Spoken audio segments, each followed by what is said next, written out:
ప్రభువునందు ప్రియులరా, మన ప్రభువు రక్షకుడునైన క్రీస్తు యేసు పరిశుద్ధ నామంలో మీ అందరికీ శుభములు.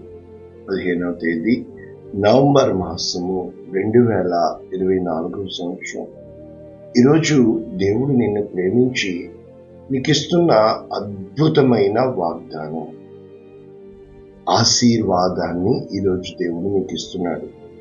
అయితే ఆశీర్వాదం అంటే ఏంటో మనం నేర్చుకుందాం. సియోనులో నుండి యెహోవా నిన్ను ఆశీర్వదించును. కీర్తనలు 128:5. పూర్తి వచనము, సియోనులో నుండి యెహోవా నిన్ను ఆశీర్వదించును. నీ జీవిత కాలమంతయు యెరూషలేమునకు క్షేమము కలుగుట చూచెదవు. ఇది పూర్తి వచనం. ఒకసారి ఇంగ్లీష్ వెర్షన్ చూసుకొని మనము వాక్యము లోతుగా నేర్చుకున్నాం. New living translation, Psalms 128:5. May the Lord continually bless you from Zion. అంటే సియోనులో నుండి యెహోవా నిన్ను కంటిన్యూయల్లీ, అంటే ఇప్పుడు ఆశీర్వాదం ఇచ్చానంటే కుదరదు. ఇప్పుడు కాఫీ తాగమంటే కుదరదు, మళ్ళా తాగాలి కదా. ఆ విధముగా అనుదినము అనుక్షణము విడువక నిన్ను ఆశీర్వదిస్తూ ఉండును. ఎక్కడి నుంచి? సియోను. ఇదే మెయిన్ టాపిక్ ఈరోజు. May you see Jerusalem prosper as long as you live. అంటే నీవు జీవించిన అంతకాలము యెరూషలేమునకు క్షేమము నీవు చూచెదు. అర్థం ఏంటంటే యెరూషలేమునకు క్షేమము ఈజ్వల్టు నీ జీవితకాలము ఈజ్వల్టు నీ ఆశీర్వాదం. కాబట్టి ఎన్నోసార్లు మన జీవితంలో అతి ప్రాముఖ్యమైన కీర్తనలు కొన్ని ఉన్నాయి. ఈ కీర్తన 128 చాలా ప్రాముఖ్యమైన కీర్తన. కారణం ఏంటంటే ఆశీర్వాదం కోసము ఈ కీర్తన చదువుతారు. అంటే వివాహము చేసినప్పుడు, ఏదైనా మంచి గృహము ఆ యొక్క ప్రవేశమప్పుడు, ప్రతి విషయంలో కూడా ఇటువంటి వాగ్దానముల కోసము, ఆశీర్వాదముల కోసం చదువుతారు. ఇది కంఠస్థం పెట్టవలసిన కీర్తన. ఇందులో అనేకమైన టాపిక్లు ఉన్నాయి. అయితే ఈ టాపిక్ ఏ విధముగా చెప్పాలి మీకు? సియోనే ఎందుకు, యెరూషలేము అంటే ఏంటి? కేవలం 6 చరణాలు ఉన్నాయి. చూస్తే యెహోవా యందు భయభక్తులు కలిగి ఆయన త్రోవల యందు నడుచు వారందరూ ధన్యులు. అంటే ధన్యుడు ఈజ్వల్టు ఎవరు? యెహోవా యందు భయభక్తులు కలిగి ఉండుట. మనకందరికీ భక్తి ఉంది అని మనం చెప్తున్నాం. ఒక్క మాటలోనే చెప్తాను, అద్భుతమైన వాక్యం నేర్చుకుంటున్నాం కనుక. భయము భక్తి అంటే ఏంటంటే ఒక్క మాటలో ఒకవేళ దేవుడు నన్ను విడిచిపెడతాడేమో అనేది భయము. భక్తి అంటే ఏంటంటే ఒక్క మాట, నీకు జీవితాన్ని ఇచ్చిన దేవుడు నీవు బ్రతికి ఉన్నావు అంటే ఆయన కృప అనేది భక్తి. అంటే ఎలా చెప్పొచ్చు? ఆయన త్రోవల యందు నడుచువారు, ఆయన చెప్పింది చేసి ఆయన చిత్తానికి లోబడి విశ్వాసము కలిగి ముందుకు వెళ్ళేవాడు ధన్యుడు. ఇక్కడ ఏం చెప్పబడుతుంది? నిశ్చయముగా నీ చేతుల కష్టార్జితము నీవు అనుభవించదవు, నీవు ధన్యుడవు, నీకు మేలు కలుగు. ఎన్నోసార్లు మనం కష్టపడతాం, కానీ ఎవరెవరో అనుభవిస్తూ ఉంటారు కదా. మీరు వెంటనే వాక్యం చెప్తున్నప్పుడు అటు ఇటు వెళ్ళకండి. దేవుని యొక్క వాక్యము ఎలా చెప్తుందంటే, ఉదాహరణకి నువ్వు కారు కొనుక్కున్నావు కానీ యాక్సిడెంట్ అవుతుంది. నువ్వు ఏసీ కొనుక్కున్నావు, చెడిపోతుంది. నువ్వేదో తెచ్చుకున్నావు, అది పాడైపోతుంది. ఇది నేను చెప్తున్న భావం. ఇక్కడ నీ లోగిట నీ భార్య ఫలించు ద్రాక్షవల్లి వలె, నీ భోజనపు బల చుట్టూ నీ పిల్లలు ఒలివ మొక్కలు. అంటే ఆ రోజుల్లో లోగిట అంటే భార్య ఇంట్లోనే ఉండాలి, పిల్లల్ని పోషించాలి అన్న భావం కూడా మనకి ఇక్కడ కనబడుతుంది. ఈరోజు ఇద్దరు కష్టపడకపోతే అవ్వదు అని మనకు తెలుసు. అంటే వాక్యం మారిపోయిందా? కాదు, అప్డేట్. ఈరోజు నేర్పిస్తాను ఏ విధంగా వెళ్తుందో. ఇక యెహోవా యందు భయభక్తులు అలా చెప్పబడుతుంది. ఇలాగు ఆశీర్వదించబడును. రెండవసారి చెప్పబడుతుంది అనమాట. ఇప్పుడు చెప్తున్నాడు, దేవుడు ఎక్కడ ఉన్నాడు? సియోనులో నుండి. కారణం ఏంటి అనేది మనము చూస్తే ఆశీర్వాదం ఇక్కడ ఏం చెప్పబడుతుంది? నీవు నీ పిల్లల పిల్లలను చూచెదవు, ఇశ్రాయేలు మీద సమాధానం ఉండునుగాక. ఇక్కడ ఒక మాట చెప్పండి, పీస్ బి అపాన్ ఇజ్రాయేల్. అంటే ఇశ్రాయేలునకు సమాధానము ఈజ్వల్ నీకు సమాధానము, సియోనుకు క్షేమము ఈజ్వల్ నీకు క్షేమము. అంటే దేవుని మందిరము ఎప్పుడైతే క్షేమంగా ఉంటుందో, దేవుని సేవకులు ఎప్పుడైతే సంతోషంగా ఉంటారో, దేవుని సన్నిధిని ఎప్పుడైతే నువ్వు కనబడతావో అది నీకు క్షేమము, నీవు పిల్లల పిల్లల్ని చూచెదవు. లైఫ్ టైం ఒకసారి చెప్పనేయండి. 70 సంవత్సరంలో అధిక బలం ఉంటే 80 కదా. సపోజ్ 20కి పెళ్లి చేసుకున్నాం అనుకోండి, ఒకవేళ 22కి పుట్టాడు అనుకోండి, అప్పుడు మనకి 50 వచ్చేటప్పటికి వాళ్ళు కనీసము 52కి 30 వస్తారు. కానీ మనం ఏం చేస్తున్నాం, ఉద్యోగాలు అవి ఇవి అని లైఫ్ అటు ఇటు చేసేసుకుంటున్నాం. కనుక పిల్లల్ని చూడాలి అంటే 35కి 40కి పెళ్లి చేసుకుంటే ఎలా కుదురుతుంది? అది వేరే విషయం. కాబట్టి ఇలా కాదు, నీ పిల్లల్ని నీవు చూచెదవు అంటే నా దగ్గర ఉన్న స్త్రీలు 5 తరాలు కూడా, అంటే 12 సంవత్సరాలకే పెళ్ళైపోయిన వాళ్ళు. అది కాదు ఇక్కడ వాక్యం చెప్పబడు. బహుశా ఆ రోజుల్లో దీర్ఘాయుష్ ఉంది కదా అని అనొచ్చేమో. దావీదు ఎంతకాలం బ్రతికాడో తెలుసా? 70 సంవత్సరాలు. దావీదు 30 సంవత్సరాలకి మహారాజు అయ్యాడు, 40 సంవత్సరాలు పరిపాలించాడు, చనిపోయాడు. కానీ దావీదు కోసము అతను వృద్ధాప్యమందు అని రాయబడి ఉంది. కానీ 70 సంవత్సరాలే. మరి అబ్రహాముకి 100 సంవత్సరాలకి బిడలనిచ్చారు. అంతెందుకు, కొత్త నిబంధనలో కూడా జకరియా ఎలిజబెతులు బహువృద్ధులయ్యుండిరి అని వాగ్దానం ఉంది. అంటే దేవుడు నీకు దీర్ఘ ఆయుష్నిచ్చేవాడుగా ఉన్నాడు. దీర్ఘాయుష్యు కూడా దేవుని యొక్క ఆశీర్వాదం.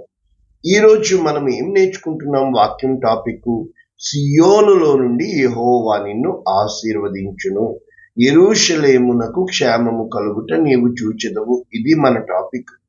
ఎందుకు సియోన్లో నుండి ఆశీర్వదిస్తాడు అనేది మనము చూస్తే, ఒకసారి సియోను కోసం ఇదే వాక్యము ఎక్కడెక్కడ రాయబడింది త్వరగా నేర్చుకుందాం. ఈరోజు మనం నేర్చుకుంటున్న వాక్యము దేవుడు నివసించే స్థలము. కనుక కీర్తన 9:11, సియోను వాసి అయిన యెహోవాను కీర్తించుడి, ఆయన క్రియలను ప్రజలలో ప్రచురము చేయుడి, సియోనులో నివాసము చేస్తాడు యెహోవా. రైట్. కీర్తన 22, పరిశుద్ధ స్థలములో నుండి ఆయన నీకు సహాయము చేయునుగాక, సియోనులో నుండి నిన్ను ఆదుకొనుగాక. ఇప్పుడు దేవుడు సియోన్లో నివాసం చేస్తాడు కనుక సియోన్లో నుండి యెహోవా నిన్ను ఆదుకొనును అని వారు చెప్తున్నారు. అదే విధముగా కీర్తన 135:21, యెరూషలేములో నివసించు యెహోవా సియోన్లో నుండి సన్నతింపబడునుగాక, యెహోవాను స్తుతించుడి. అంటే ఇక్కడ కూడా ఏమని చెప్పబడుతుంది? సియోనులో నుండి. జకరియా 9:9 మనము చూస్తే, సియోను నివాసులారా బహుగా సంతోషించుడి. అంటే సియోనులో ఎక్కడ దేవుడు ఉంటాడో ఆ స్థలము సియోను. కాబట్టి యెరూషలేము నివాసులారా ఉల్లాసముగా ఉండుడి, నీ రాజు నీతిపరుడు, రక్షణ గలవాడు, దీనుడు అయి గాడిద పిల్ల మీద నీ దగ్గరికి వచ్చున్నాడు. ఇన్ని వాక్యాలు ఉన్నాయి. ఇంకా 2 వాక్యాలు చూసి మనము లోతైన వాక్యంలోనికి వెళ్దాం. కీర్తనలు 132:13, యెహోవా సియోనును ఏర్పరచుకుని ఉన్నాడు, తనకు నివాస స్థలముగా దానిని కోరుకుని ఉన్నాడు. ఇక్కడ దొరికింది. ఎందుకు? దేవుడు ఆయన చిత్తం, ఆయన ఇష్టం, ఆయన కృప. మనమెవరు? ఇది నేను కోరిన స్థానము, ఇది నాకు నిత్యము విశ్రమ స్థానముగా ఉండును, ఇక్కడనే నేను నివసించెదను. కీర్తన 132:13-14 ఇక్కడ ఉన్నాయి. దాని ఆహారము అంటే దేవుడు ఎక్కడ నివసిస్తాడో అక్కడ సమృద్ధి ఉంటుంది, అక్కడ బీదలు సైతము తృప్తిపరచబడతారు. ఇది ఇక్కడ వాక్యము, వాగ్దానం. దేవుడు నివసించే స్థలము అని చెప్తున్నాను కదా. యెహెజ్కేలు 48:35 ఇక్కడ రాయబడి ఉంది, యెహోవా ఉండు స్థలమని ఆ పట్టణమునకు పేరు. యెహోవా షమ్మా. యెహోవా షమ్మా అంటే దేవుడు నివసించే స్థలము. ఇప్పుడు వచ్చారు కదా. అయితే దేవుడు సియోనులోని ఎందుకు కోరుకున్నాడో కూడా నేర్పించాం కదా. అయితే ఇప్పుడు అసలు ఆదిలో రూట్కి వెళ్ళినప్పుడు ఇక్కడ ఏం జరిగింది?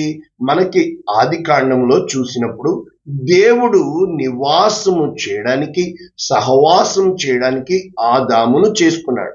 అయితే ఆదాము నివసించడానికి, సహవాసానికి ఆదాము యొక్క ఆత్మ మొర్రపెట్టినప్పుడు అవ్వమ్మని చేశాడు.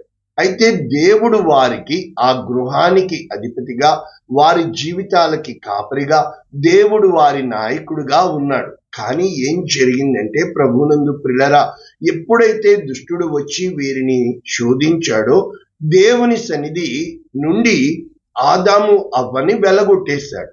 కనుక దేవుని సన్నిధి వారికి దూరం అయిపోయింది. భయభక్తులు అంటే దేవుని సన్నిధికి నువ్వు దూరము కావడమే. నువ్వు అనొచ్చు, ఐఎమ్ చైల్డ్ ఆఫ్ గాడ్, నేను దేవుని బిడ్డని. అది నువ్వు తప్ప దేవుని సన్నిధి నీకు లేనప్పుడు. అంటే ఇప్పుడు నేను ఒక మాట చెప్పి తీరుతాను. ఇప్పుడు లైవ్ లో గ్రూప్ లోని ఓకే, నీకు అవకాశం లేదు అయితే పర్వాలా. నీకు అవకాశం ఉన్నా కూడా ఎక్కడికి ఏం వెళ్తాంలే, అందరూ చెడ్డోలే, అది మాత్రము తప్పు. దేవుని సన్నిధికి నీవు రావాలా, సహవాసంగా కూడాలా, 10 మందితో కలిసి ఆరాధించాలా, దేవునికి కానుకివ్వాలా, దేవునికి స్తుతియాగము చెయ్యాలా, ఆయన పేరు పెట్టబడిన మందిరమునకు ఆయన నిన్ను ఎక్కడికి నడిపిస్తాడో అక్కడికి నీవు వెళ్ళాలా. ఏ సేవకుడి దగ్గర నువ్వు ప్రార్థన చేయించుకునే ఆశీర్వాదం పొందుకున్నావో వెళ్తాంలే, ఇక్కడైతే దగ్గరగా ఉంది, ఇది తప్పు. దేవుడి చిత్తం ఎక్కడుందో అక్కడికి వెళ్ళాలా. కాబట్టి ఇక్కడ ఆదికాండము 4వ అధ్యాయం 3వ వచనంలో మనం చూస్తే కయీను అర్పణ తెచ్చాడు, హేబెలు అర్పణ తెచ్చాడు. ఎక్కడికి తెచ్చారు అన్నది రాయబడలేదు, కానీ బలిపీఠము అక్కడికి తెచ్చినట్లు మనము చూడగలుగుతున్నాం. అక్కడ ఒక బలిపీఠము కట్టినట్లు. కారణం ఏంటి? కయీను అర్పణ దేవుడు అంగీకరించలేదు. అప్పుడు దేవుడు కయీనుతో మాట్లాడినప్పుడు అక్కడ ఏం జరిగింది? కయీనుని దేవుడు తన యొక్క సన్నిధి నుంచి వెళ్ళగొట్టినట్లు. కయీను ఏమని చెప్తున్నాడు ఇప్పుడు మనం చూస్తున్నప్పుడు? నేడు ఈ ప్రదేశము నుండి నన్ను వెళ్ళగొట్టితివి, నీ సన్నిధికి రాకుండా వెలివేయబడి. కాబట్టి ఇక్కడ దేవుని సన్నిధి ఉన్నట్లు మనము చూస్తున్నాం. ఈ విధముగా మనం వెళుతూ వాక్యపు లోతుల్లోనికి వెళ్తే ఆది కాండము 8వ అధ్యాయం 20వ వచనం. అప్పుడు నోవహు యెహోవాకు బలిపీఠము కట్టి. ఒక మాట చెప్పనీయండి. ఇప్పుడు దేవుని మందిరము, నివాస స్థలము ఎలా ప్రారంభించబడిందో నేను చెప్పాను. ఒకటి గమనించండి. మోషే కాలంలో ధర్మశాస్త్రం ఇచ్చెను. యేసుక్రీస్తు కాలమందు కృపా సత్యములు కలిగి ఉన్నవి. అయితే ధర్మశాస్త్రము రాకముందు మరి వాళ్ళందరూ ఏ శాస్త్రంలో బ్రతికారు? ఆలోచించండి. కాబట్టి ప్రభునందు ప్రియులారా, మనస్సాక్షి యుగము. అందుకే బాలుడు నడవవలసిన త్రోవను వాడికి చిన్ననాడే నేర్పించుము. ఇక్కడ నోవాహు బలిపీఠం కట్టినట్లు చూస్తున్నాం. మనం త్వరగా వెళ్దాం. ఆది కాండము 12వ అధ్యాయం 7వ వచనం.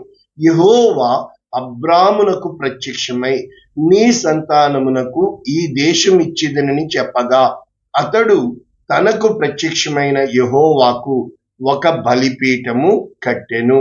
కాబట్టి ఇక్కడ బలిపీఠము కట్టినట్లు మనము చూస్తున్నాం.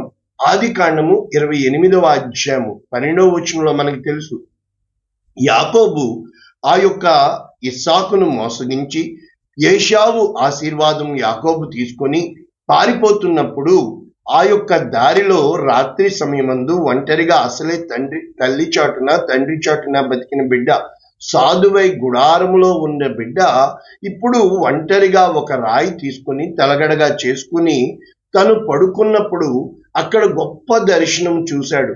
అయితే ఎప్పుడైతే దేవుడు అక్కడ దర్శించి అక్కడ యాకోబుతో మాట్లాడాడో అప్పుడు యాకోబు నిద్ర నుంచి బయటికి తెలుసుకొని ఈ స్థలము ఎంతో భయంకరము, ఇది దేవుని మందిరము 28:17 అని చెబుతూ పరలోకపు గవిని ఇదే అని అక్కడ తలగడగా చేసుకున్న రాయి స్తంభముగా నిలిపి దాని కొన మీద నూనె పోసి ఆ స్థలమునకు బేతేలు అని పేరు పెట్టి ఏమని చెప్తున్నాడు? ఇప్పుడు అక్కడ మొక్కుబళ్ళు చేస్తున్నాడు. నా తండ్రి ఇంటికి క్షేమంగా నేను వచ్చినట్లు, ఒకటి, దేవుడు నాకు తోడయ్యుండి నేను వెళ్ళుచున్న మార్గంలో నన్ను కాపాడి, 3, తినుటకు ఆహారము, ధరించుకొనుటకు వస్త్రము నాకు దయచేసిన యెడల. అంతే కదా, రోటీ కపడా మకాన్ ఇవే చెప్తున్నాడు. ఎవరు? ఆ యొక్క యాకోబు. అక్కడ నాకు దేవుడయ్యుండును కనుక నేను నిలిపిన ఈ స్తంభముగా నిలిపిన రాయి దేవుని మందిరమగును. ఇక ఇప్పుడు మొక్కుబడి ఏంటి? 10వ భాగమంతయు నేను నీకు చెల్లిస్తాను. దశమ భాగము అయిపోయింది. ఇక్కడితో మనము చూసాం. అయితే నిర్గమాకాండంలోనికి వెళ్ళినప్పుడు ప్రభునందు ప్రేరా, ఇక్కడ మరి మోషే బలిపీఠము కట్టినట్లు మనము చూడగలుగుతున్నాం. నిర్గమాకాండం 17వ అధ్యాయంలో అప్పుడు వాళ్ళు అక్కడికి ప్రయాణాలు చేస్తూ వచ్చినప్పుడు దేవుడు, అప్పటి వరకు వారికి యుద్ధం తెలియదు, వారు బానిసలు. అయితే దేవుడు వారిని ఎర్ర సముద్రం ముందు, తర్వాత మారా అంటే చేదైన నీళ్లు మధురముగా మార్చడము, ఆ తర్వాత ఆహారం కోసము పరీక్ష పెట్టడము, ఇలాగా ఒక్కొక్కటి బండలోంచి నీళ్ళు ఇవ్వడము. ఇప్పుడు యుద్ధం నేర్పించడానికి ప్రయత్నిస్తున్నాడు దేవుడు. అమాలేకీలు యుద్ధం చేయడానికి వచ్చారు. నీ జీవితంలో, నా జీవితంలో కూడా మన బిడ్డలకి ఏ విధముగా అలా ఉండొద్దు, ఇది నేర్చుకోవాలి, ఖచ్చితంగా అపోజిషన్ ఉంటుంది అనేది మనం మన బిడ్డలకి నేర్పించుకుంటున్నట్లు దేవుడు అక్కడ డిసైపుల్ ట్రైనింగ్, ఆ యొక్క ప్రయాణము 40 సంవత్సరాలు తిప్పేస్తాడని దేవునికి తెలుసు. కానీ వీళ్ళకి తెలియదు. వీళ్ళు మేము వెళ్ళి చేరిపోతున్నాము అనుకుంటున్నాం. మన జీవితం కూడా అలాగే ఉంటుంది, ఒక ప్రయాణము వంటిది. ఇక్కడ బలిపీఠం కోసం చెప్పాలి కనుక నిర్గమాకాండము 17:15 మోషే ఒక బలిపీఠము కట్టి యెహోవా నిస్సి అని పేరు పెట్టాను కనుక మోషే కూడా బలిపీఠము కట్టాడు, యెహోవా నిస్సి. అయితే ఇప్పుడు ఒకానొక దినమున దేవుడు ఆ యొక్క మోషేతో చెప్పుతున్నట్లు మనం ఇక్కడ చూడగలుగుతున్నాం. ఏమని? నిర్గమాకాండము 20వ అధ్యాయం 24వ వచనం. అక్కడ నిర్గమాకాండం 20వ అధ్యాయంలో మనము చూడగలుగుతున్నాం 10 ఆజ్ఞలు ఇచ్చినట్లు. అయితే మంటి బలిపీఠమును నా కొరకు కట్టి నీ దహన బలులు, నీ సమాధాన బలులు, గొర్రెలు ఎద్దులు అర్పించవలను. దేవుడు స్పష్టంగా చెప్తున్నాడు, మంటి బలిపీఠము కట్టి. ఆ 10 ఆజ్ఞలు ఇచ్చిన తర్వాత నిర్గమాకాండము 20వ అధ్యాయం 24లో నేను నా నామమును జ్ఞాపకార్థముగా ఉంచు ప్రతి స్థలములో నీ యొద్దకు వచ్చి నిన్ను అంటే దేవుడు వచ్చి నివాసము చేస్తాడు. ఒక మాట చెప్పనియండి, దేవుని స్థానములో రాయి పెట్టి నూనె పోస్తే అక్కడ అర్థమైంది కదా, దేవుని స్థానంలో వేరే రూపం చేసుకుని అక్కడ పెడితే అది వచ్చి నివసించే వాళ్ళు నివసిస్తారు. ఇది ఖచ్చితము నా జీవిత అనుభవంలో నేను చూశాను. కాబట్టి నిర్గమాకాండము 25వ అధ్యాయం 8వ వచనం నేను వారిలో నివసించినట్లు వారు నాకు పరిశుద్ధ స్థలమును నిర్మించవలను. ఇక్కడ చెప్పాడండి దేవుడు, ఇక్కడ చెప్తున్నాడు పరిశుద్ధ స్థలమును నేను నీకు కనపరుచు విధముగా. అంటే దేవుడు ప్లాన్ ఇస్తున్నాడు.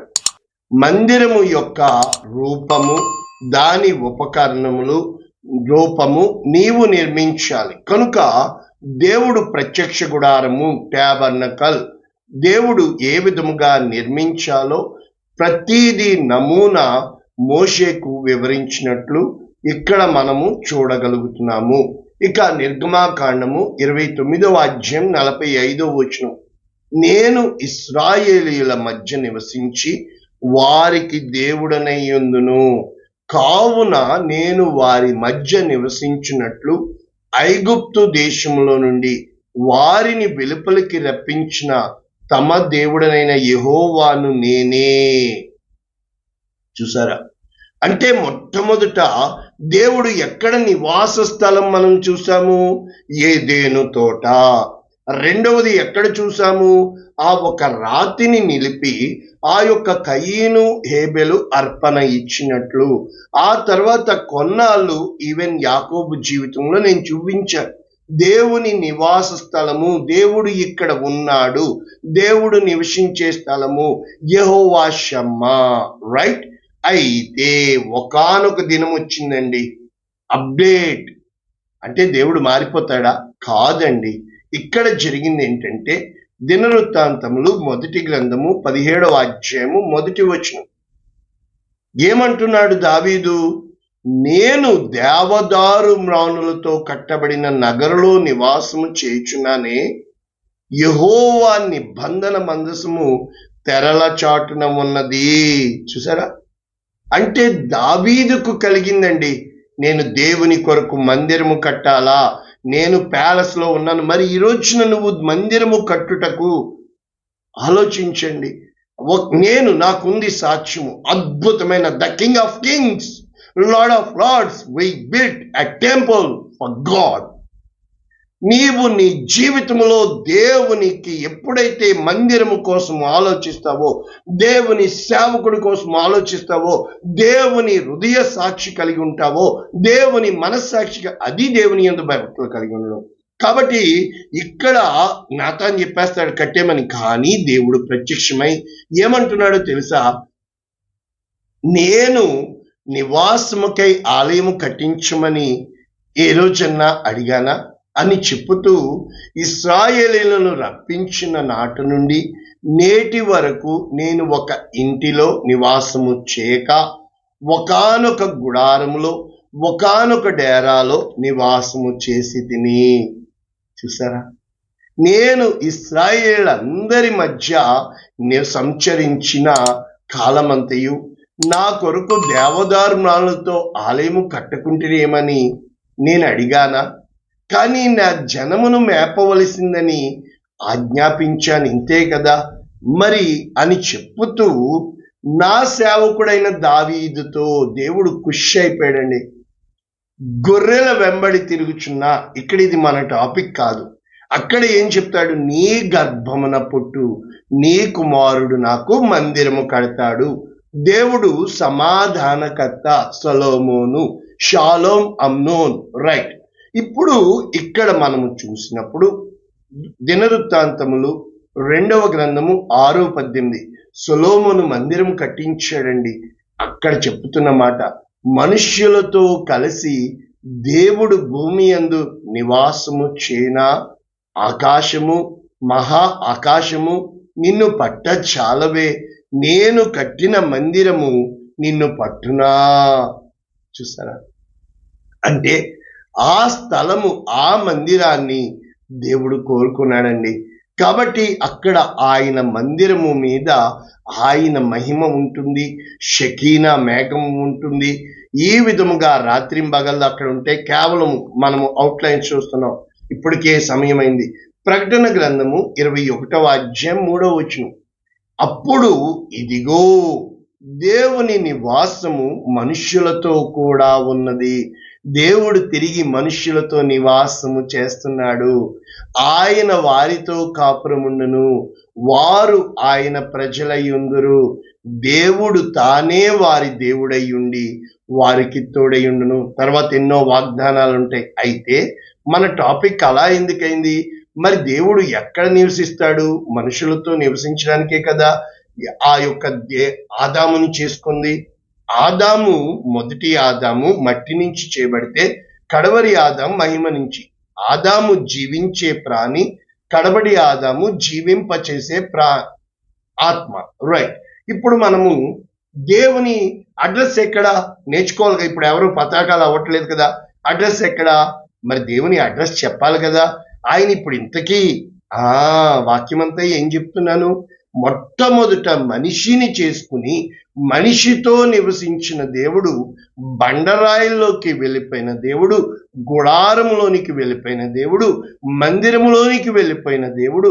అసలు దేవుడు ఎక్కడ దొరుకుతాడు? దేవుడి నివాస స్థలం ఎక్కడ? ఇదిగో యెషయా గ్రంథము 57వ అధ్యాయం 15వ వచనం. మహాగణుడు, మహోన్నతుడు, పరిశుద్ధుడు, నిత్య నివాసి. మనం కొంతకాలం నివసిస్తాం, వెళ్ళిపోతాం. నిత్య నివాసి ఇలాగు సెలవిచ్చున్నాడు. ఏమని? నేను మహోన్నతమైన పరిశుద్ధ స్థలములలో నివసించువాడను. అయినను వినయము గలవారి ప్రాణమును ఉజ్జీవింపచేయుటకు, జీవం వేరే ఉజ్జీవం వేరే, రివైవల్. ఓకే, నలిగిన వారి ప్రాణము ఉజ్జీవింపచేయుటకు వినయము గలవారి యొద్ద, దీన మనస్సు గలవారి యొద్ద నివసించుచున్నాను. ఇప్పుడు ఎవరు భయభక్తులు కలిగిన ధన్యులు? ఏ కుటుంబం ధన్యమో అర్థమవుతుంది కదా వాక్యం. నేను నిత్యము సైలెంట్ అయిపోతామండి. ఎప్పుడు జీవితమాంతం అపార్థమేనా? జీవితకాలం అంతా అందరూ చెడ్డోళ్ళేనా? ఇది ఎల్లప్పుడూ కోపగించువాడను కాదు. అలాగు ఉండిన ఎడల జీవాత్మ క్షీణించిపోవును. ఇక్కడ ఇంకా చాలా చెప్తాడండి. అయితే మనము నేర్చుకుంటున్న వాక్యము మరి యోహాను సువార్త 1వ అధ్యాయము 14వ వచనం. ఆ వాక్యము, ఆదియందు వాక్యము ఉండెను, ఆ వాక్యమే దేవుడై ఉండెను, ఆ వాక్యము ఇప్పుడు శరీరధారి అయి, చూసారా, ఆదాముని దేవుడు చేశాడు, వాక్యాన్ని పెట్టాడు, కానీ ఇప్పుడు ఆ వాక్యమే శరీరధారి అయి కృప సత్య, కృప అండి, కృప లేకుండా కనికరమే అండి. అయ్యో పాపం అనాల్సిందే. నిన్ను చంపేస్తున్న వాడిని కూడా అయ్యో పాపం అనాల్సిందే. దేవుడు అన్యాయస్తుడు కాదుగా, దేవునికి తెలీదా? కాబట్టి కృప సత్య సంపూర్ణుడుగా, అంటే సంపూర్ణత్వము, కృప సత్యము. చూసారా, కృప సత్యము సంపూర్ణముగా మన మధ్య నివసించెను. కాబట్టి ఆయన మన మధ్య నివసించాడు. మరి అందుకే ఇప్పుడు ఇంతకీ ఎక్కడా దేవుని నివాస స్థలము? కొరింథీయులకు రాసిన 1వ పత్రిక 3వ అధ్యాయం 16వ వచనం. మీరు దేవుని ఆలయమై ఉన్నారని, దేవుని ఆత్మ మీలో నివసించుచున్నాడని మీరు ఎరుగరా? ఎవడైనను దేవుని ఆలయమును పాడు చేసిన ఎడల దేవుడు వానిని పాడు చేయు. మీరు దేవుని ఆలయమై ఉన్నారు. కాబట్టి ప్రభునందు ప్రియులరా, ఆ ఆత్మ నీలోనే పెట్టాడండి దేవుడు. ఆయన నివాస స్థలము నీవేనండి. మరి నీవు దేవుని నివాస స్థలమై ఉండి ఆ దేవుని స్థానంలో భర్తని పెడుతున్నావా, బిడల్ని పెడుతున్నావా, తల్లిదండ్రులను పెడుతున్నావా, ఈ లోకంలో ఉన్నదంతా పెట్టేస్తున్నావా, దేవునిగా ఘనపరుస్తున్నావా? ఈరోజు యెహోవా షమ్మా, దేవుడు నివసించే స్థలములో నీకు దీవెన, దేవుడు నివసించే స్థలములో నీకు ఆశీర్వాదము, దేవుడు నివసించే స్థలములో నీకు దీర్ఘాయుషు, దేవుడు నివసించే స్థలములో ఎన్నో ఉన్నాయి ఆశీర్వాదాలు. ఇది ధన్యత. పరిశుద్ధుడా, ప్రేమ కలిగిన తండ్రి, కృప కలిగిన దేవా, విత్తబడిన వాక్యమును నిండారులుగా దీవిస్తూ మరి ఇంకా ఎన్నో ఉన్నాయి. నేను నా తండ్రి వచ్చి వానిలో నివాసము చేయుదుము. ఎవడైనను నా స్వరము విని తలుపు తీసిన ఎడల నేను వానితో కూడా భోజనము చేసేదను. కనుక తండ్రి, మా జీవితాల్లో నీవే దేవుడవని, నీవు నివసించే స్థలము అది అద్భుతమైన మందిరమని ఆ రోజున మోషేకి నువ్వు బయలుపరుచుకున్నావు. దావీదు నీకు మందిరాన్ని కట్టాడు. సొలొమోను నువ్వు గొప్ప కృప చూపించావు. ఆ దావీదు యొక్క ఆశని సొలొమోను ద్వారా చేపించావు. మరి ఈరోజు మేము నీ కొరకు ఏమి చేయగలుగుతున్నాం? మీ సంఘాన్ని పాడు చేస్తున్నామా, లేక 10 మందిని తీసుకొచ్చి అడుగు పెట్టిన ప్రతి స్థలము నీ మందిరముగా మేము కట్టగలుగుతున్నామా? అటువంటి కృప జ్ఞానము మాకు అనుగ్రహించమని, వింటున్న వాక్యం వింటున్న వీరిని నిండాళ్ళుగా దీవించమని నజరేయుడైన యేసు నామమున దీవిస్తున్నాము తండ్రి. ఆమేన్. God bless you all. దేవుడు మిమ్మల్ని దీవించును గాక. ఆమేన్.